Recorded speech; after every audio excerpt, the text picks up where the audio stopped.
We have our friend Dr. Siegel with us, and he's a good man. Dr. Siegel, you know, I'm more and more convinced that the internet really is in many ways so evil. I don't mean for people who have their heads screwed on, okay? I mean for people who don't, and people who may be just naive as hell, and they go into these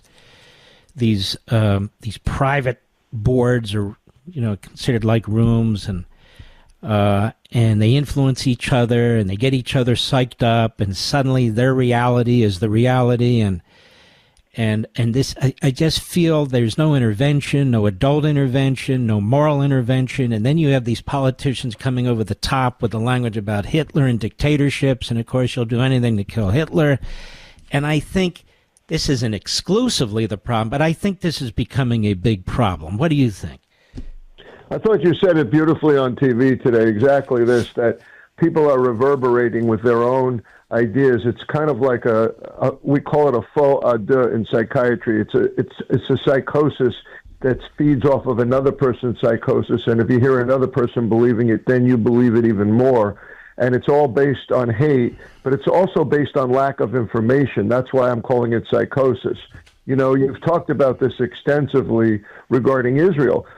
People that don't know that Palestinians came from Jordan and that they're cheering in the streets when Hamas attacks on October 7th. If you leave out certain facts, you can come to conclusions that are hate-filled, self-referring, and emotion-driven, and then it's just a soft step away from that to violence. I was reading something in The Nation magazine today, which is as far left as it gets, but that's not what bothers me. What bothers me is that they call out Charlie Kirk as an unrepentant transphobe, homophobe, misogynist who often wrapped his bigotry in Bible verses. In reality, he loved the Bible, didn't wrap anything in anything, and is the exact opposite of what they're actually saying. A person of love, who you personally loved, Mark, and a lot of people loved, and he was about coming together of people, the exact opposite. So their kind of verbiage resounds across the left, across social media, gets picked up, referred to, repeated, and generates more hate and more violence. And this is what I'm worried about, because anybody who knew this young man, anybody who knew him said it happened quickly. He was a straight A student, kind of nerdy, but did a little sports here and there. And then he was not really involved in political talk. Then he got involved in political talk and was increasingly radicalized.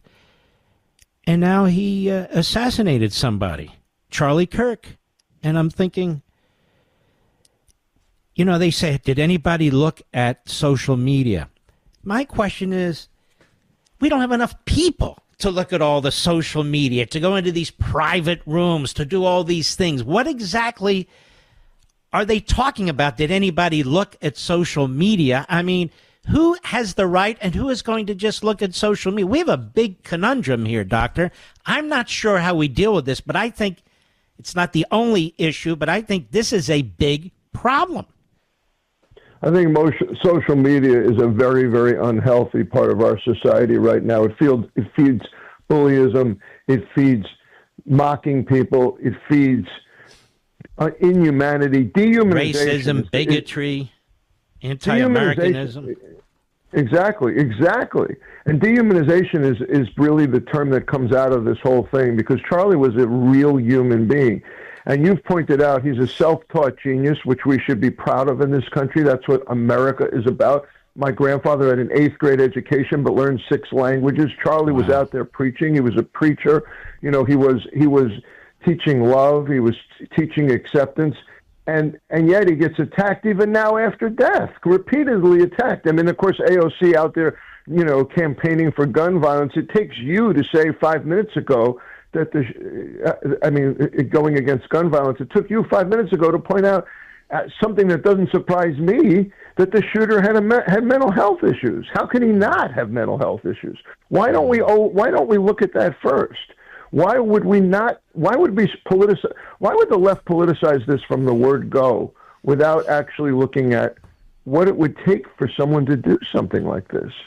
We're coming upon the 250th birthday of the United States, and it has me thinking, what will America look like 250 years from now? My friends at the Heritage Foundation want to know what you think. What policies should America prioritize? What principles should carry us into the decades ahead? As America enters a new golden age, Heritage recognizes that this is the time to take stock and to be intentional about how we shape the future of America. And they can't do it without your input. So please go to heritage.org/LEVIN and let them know what you think is important. Without patriots like you stepping up and speaking up for what you believe in, America as we know it can't survive for another 250 years. Please go to heritage.org/Levin, heritage.org/LEVIN. Take the survey on America's future. This survey takes less than 10 minutes to complete, but it is critical for making sure that the America we pass on to future generations is an America we're proud of. Go to heritage.org/Levin today. That's heritage.org/LEVIN.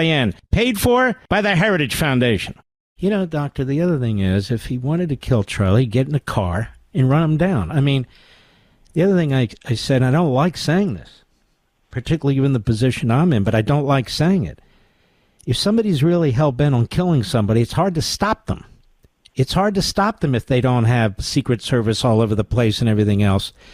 And that's why when people were saying, well, why didn't the college have somebody? It's a college, for God's sakes. And so there's certain things you can do, don't get me wrong, to at least try and limit the possibilities or at least to deter somebody. But if it wasn't a gun, maybe it'd be a knife like that poor girl on the train. If it wasn't a knife, maybe it'd be a car like those poor people in New Orleans. And I could go on and on. If it wasn't that, maybe it would be fertilizer like those poor people at the federal building in Oklahoma. There's not easy answers to this like gun control. The problem to me is I fear we have a breeding ground here, and this is just one of my concerns that I'm focused on because I have you, and you're kind of an expert on all this kind of stuff. We have a breeding ground here, and people after the fact say, well, who looked and who looked? No, we have people being pulled into this. He spent hours and hours behind a computer and hours talking, apparently, to people who reinforce these ideas. And as you're pointing out, the reality isn't the reality. They don't have all the facts. I just don't know how we fix this. Doctor. I have some ideas, and I'll start with something you just said brilliantly, which I was going to bring up too, which is that poor Ukrainian woman was knifed to death in a subway car. So naturally, the Democrats don't bring that up at all because it's a knife, not a gun. They don't care about knives. They only care about guns, and they don't care about cars running people down. And your point is that you can find a way to do it anyway, regardless of what you restrict. We have to look at the mental health crisis in this country, where 60% of teen girls are seriously depressed with suicidal thoughts now because of social media, because the reverberations of social media. But it's more than social media. It's the politicization of everything. It's the lack of love. Charlie gets murdered brutally in front of his family, and how come people aren't reaching out in sadness and love and regret? What did I say that maybe fueled this, AOC? What did you say that maybe fueled this? Not to point her out. I'm not picking on her specifically. No, I get it. But what did people say that maybe fueled the rage and the anger? A lot of it, as you've said, falsely directed towards the president. The president's trying to do a decent job. He's working night and day, and people can never give him credit for anything on a certain political spectrum, and that's wrong. Well, I want to thank you for everything you do, Doctor. And Mark, I think the healing here comes from acceptance. I think it comes from saying that, look, maybe I don't agree with you, but what can I learn from you? We have a lot to learn from President Trump right now. And yet they're mocking that he's talking about renovations. He's been so sad over the loss of his friend Charlie, and yet people are still attacking him. I think that we can learn acceptance and kindness in the face of some horrible tragedy. But as a country, we're not learning that. And that's why you said today, we may be going to a worse place. I'm worried that we are going to a worse place. And I'll tell you what, I believe the vast majority of the American people are good people. I don't believe they want anything to do with this stuff. And it doesn't take the vast majority of the American people to be dragged into this. But I feel like we're getting dragged into it, and there's certain things that are kind of out of our control, and we better figure out, and you've got some great ideas on what to do about it, Doctor. And Mr. Producer, we ought to have you on at least once a month. Can you put that in your tickler and remind me, please? Okay. All right. God bless you, my friend. Thank you very much, Mark. Great to be on with you. All right. You take care of yourself. He's really good.